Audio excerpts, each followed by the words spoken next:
কামরুজ্জামান ভাই। আচ্ছা, সবাই জগন্নাথ বলদেবকে প্রণাম করুন, দর্শন করুন, প্রণাম করুন।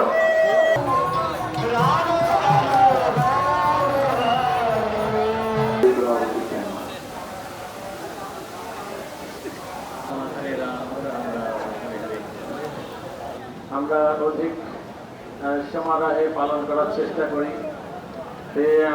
সুশিক্ষিত তারা সোশ্যাল ওয়ার্ক করে আমি দেখে আমি মুক্ত।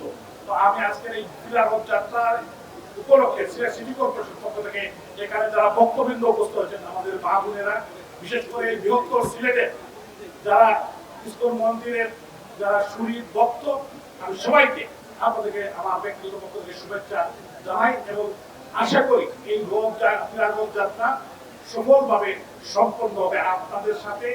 নগদের কাছে সব গ্রাহকই প্রিয়, তাই তো সারা দেশে ক্যাশ আউট চার্জ সবচেয়ে কম।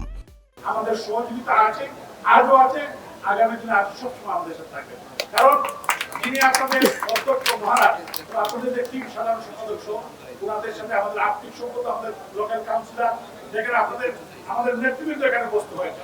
সবসময় আমাদের কাউন্সিলর বৃন্দ, আমাদের যারা সিটি কর্পোরেশনের কর্মকর্তা বৃন্দ, সবসময় আপনাদের সাথে আমরা আছি এবং আমরা থাকবো এবং আশা করি সুফলভাবে সম্পূর্ণ। আগামীকাল বোধহয় মণিপুরি সম্প্রদায়ের সেই যাত্রায় সেটাও যাব এবং আমি আবারও সবাইকে শুভেচ্ছা, ধন্যবাদ জানিয়ে, কৃতজ্ঞতা জানিয়ে আমার বক্তব্য শেষ করছি। সাংবাদিকদেরকে রোদের মধ্যে তারা কষ্ট করে এসেছেন, বিশেষ করে ছাত্র যুবক এবং আমাদের যারা স্টুডেন্ট কমিউনিটি, সবাইকে আমার ব্যক্তিগত বক্তব্যকে ধন্যবাদ।